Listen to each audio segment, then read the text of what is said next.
dengan saya Yohana dalam acara ABLM. Anda bertanya, Lasma menjawab. Malam hari ini kita kedatangan seorang ibu muda.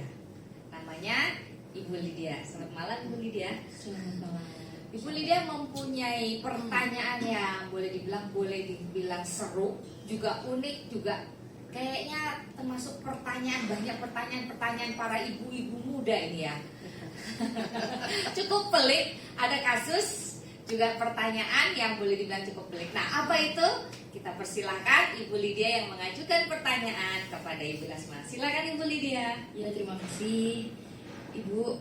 Ya. Ini bersinggungan dengan apa yang Tuhan proses dalam kehidupan saya, Ya. ya kan? Saya ini kan lagi menjajaki masa proses ke perceraian nih. Ya. Nah, apakah boleh nih Bu yang sebenar-benarnya untuk saya bercerai, sedangkan dalam Kristen itu kan sebenarnya nggak boleh bercerai tuh. Betul. Tapi kalau untuk melihat sisi dari konflik yang rumah tangga saya hadapi ini, kan sebenarnya sudah nggak bisa dipersatukan. Apalagi saya juga yang dulunya saya juga sebenarnya sudah dapat suara Tuhan, nubuat dari Ibu juga.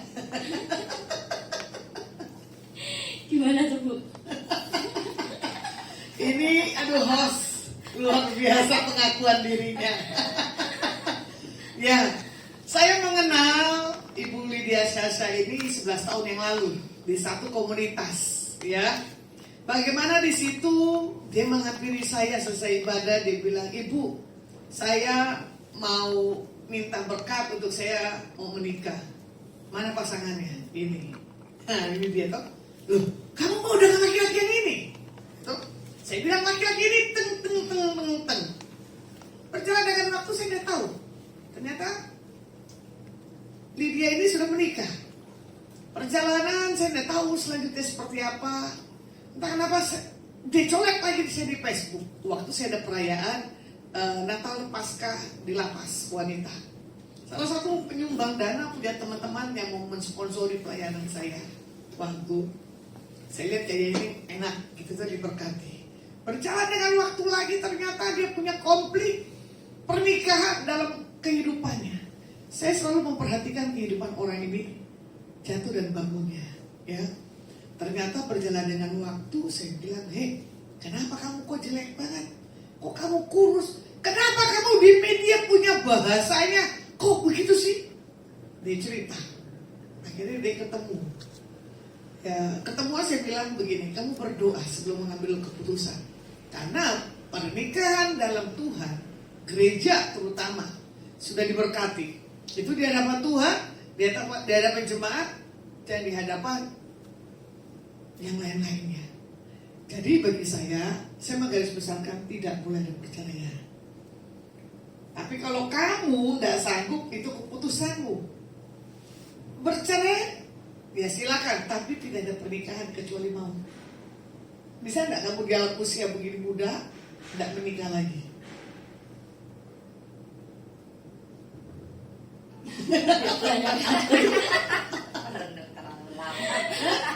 Ya Tuhan yang atur aja ya. Ya. Sekarang udah waktunya manut aja lah. Oh gitu. Nurut aja deh. Berarti masih ada stok yang lainnya ini. Bu, amin. Saya tidak menyetujui pernikahan, ya toh? Dan saya tidak menyetujui perceraian. Karena saya mengikuti dari awal sampai akhir. Karena apa? Ini masih muda, cantik. Biasanya dengan keegoisan, tanpa minta hikmat daripada Tuhan. Tadi baru saya tes, ya. Oke, kalau kamu tidak kuat, mau bercerai silakan. Tapi bisa nggak kamu menikah? Nggak bisa. Ya, tadi sudah bilang, kamu boleh di hadapan manusia melanggar, tapi di hadapan Tuhan nggak akan bisa. Gimana? Terus untuk kehidupannya gimana Bu? Nah ini dia. Kalau ini saya setuju, ya kan?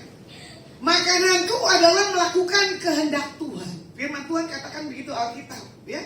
Mintalah maka akan diberi. Kehidupan seorang janda pasti ada pemeliharaan Tuhan, Bu. Amin. Karena dari banyak kesaksian ya, banyak yang orang gagal dalam rumah tangga, banyak istilahnya orang tuanya diambil dari masa kecil, tapi nggak bapak nggak ibu ini dia setia takut akan Tuhan, pembiayaan hidup di atas anaknya pasti ada, nggak mungkin nggak ada. Buktinya kamu bisa bertahan kok dengan anak 3. Kecil-kecil gini anak ketiga loh. Masih muda. Ya, saya tahu orang ini punya satu hal kehausan dan kelaparan akan Tuhan. Jadi saya tahu orang ini akan diberkati Tuhan dengan cara yang dahsyat. Contoh dari khotbah yang saya kesaksikan adalah ini orang. Tadi dia bilang bagaimana hidup saya ke depannya, Bu. Apa sengaja katanya dia lihat TikTok, ada ramalan. Ramalannya gimana? Itu kena pribadimu ya? Iya. Gimana dia punya ramalan? Kok lupa gue? Nah, ternyata Ya intinya ada kalau kamu melepaskan pikiranmu yang sekarang, nanti kedepannya Tuhan kalau yang di TikTok itu kan biasanya pakai semesta gitu kan. Tapi kalau kita kan pakainya Tuhan, gitu kan. Nah Tuhan itu masih tetap nyediain yang terbaik buat saya. tuh kan? Saat saya bisa melepaskan pengampunan seperti itu. Nah, dalam posisi terjepit, dalam kesesakan hatinya, Tuhan dengar kok. Makanya Alkitab katakan apa di Ibrani? Barang siapa ku kasihi, dia ku didik dan ku hajar. Ini dia lagi disekolahkan dengan Tuhan. Tiba-tiba ada di TikTok mengkonfirmasi kalau dia masih belum celik. Wah, itu udah keterlaluan. Alam semesta dengan orang Tuhan pakai untuk memampukan dan memberikan kekuatan. Makanya saya bilang jangan menikah kalau udah bercerai. Kalau disediakan lagi Bu, kalau disediakan disediakan lagi. Memang kan banyak tergantung pilihan. Tapi kalau pegang Alkitab, ya kan?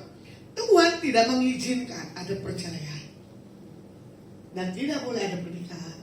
Itu adalah namanya nanti perzinahan. Terus? Jadi Bu, ini kan kayaknya seolah-olah udah pelik sekali gitu ya. Mungkin seolah-olah seperti bagaikan telur di ujung tanduk. Udah ya udahlah gitu. Apa tidak ada bisa karena bagi Tuhan tidak ada yang mustahil gitu Bu. Apa nggak bisa apa gitu loh Bu, terjadi sesuatu gitu, rekonsiliasi mereka berdua nggak jadi bercerai gitu Bu, tiba-tiba seperti itu loh Bu. Tiba-tiba seperti itu, rekonsiliasi itu kehendak Tuhan. Tapi kalau dilihat kenyataan, nggak ada perubahan. Dari awal sudah ngerti ini laki-laki seperti apa sampai hari ini. Bahkan anak sendiri kena KDRT. Mau jadi apa pertumbuhan anak ini ke depannya? Nanti yang ada anak ini punya traumatik lagi nih. Coba menurut yang ada di sini gimana? Setuju nggak perceraian? Nggak setuju kan? Tapi kalau nikah lagi setuju nggak? Tidak setuju. Semuanya yang ada di tempat sini nggak setuju karena ada sesuatu kita. Ya, kembali. Kalau mau bercerai, ya silakan, tapi jangan ada pernikahan. Kalau saya setujunya begitu. Kalau tidak mampu ya bercerai tidak apa-apa, tapi tidak boleh pernikahan. Kecuali yang laki-laki itu udah meninggal, menikah lagi ya nggak apa-apa.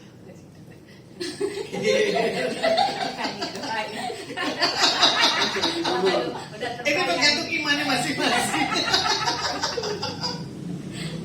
Aduh, serius tapi lucu. Sedikit mau kesaksian aja ya. Ya. Jadi memang dari awal itu saya pas waktu ketemu sama Ibu Lasma itu pertama kali saya itu tahu yang namanya nubuat itu apa. Yang tadinya awalnya kan saya kan buta sama sekali. Apa sih itu nubuat gitu kan? Nah di situ di tempat persekutuan doa Ibu Lasma tahu nunjuk saya. Kamu tuh yang ini gitu pakai baju apa gitu.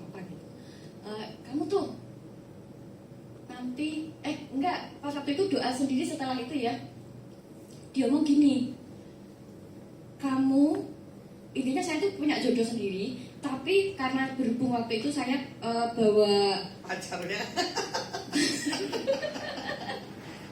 teman dekat saya waktu itu, dibilang, kamu ada hubungan sama ini? Iya. Hah? Kamu bisa sama ini? Orang pelitnya kayak gini loh, pelit di atas pelit, pelit banget gitu. Emang kamu bisa hidup sama orang kayak gini? Saya cuma gini, speechless. Setelah itu Bu Lasma bilang gini, ya sudah, kalau memang kamu mau sama orang ini, minta izin Tuhan aja. Betul. Dari situ saya menjalani, setelah beberapa tahun, akhirnya saya menikah sama orang ini. Mengarungi rumah tangga itu, isinya hanya berhikmat, dan berhikmat. Sampai saya pernah tanya tuh sama ibu rohani saya yang lain juga, sama Bu Lasma juga, iya saya tanya, Ibu, sampai kapan saya berhikmat?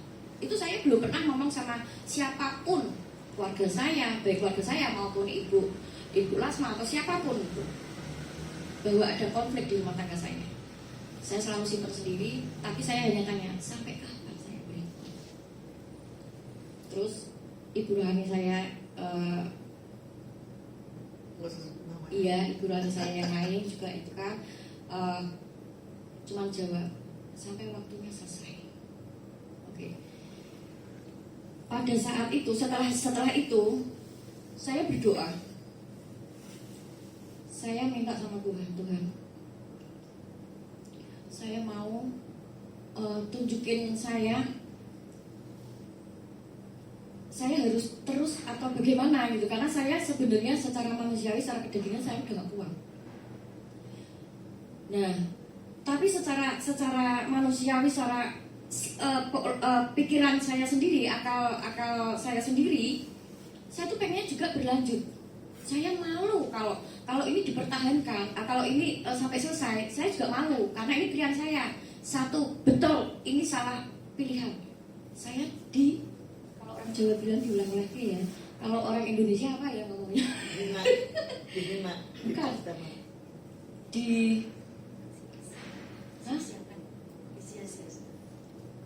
Diulang-ulang itu disia-siakan.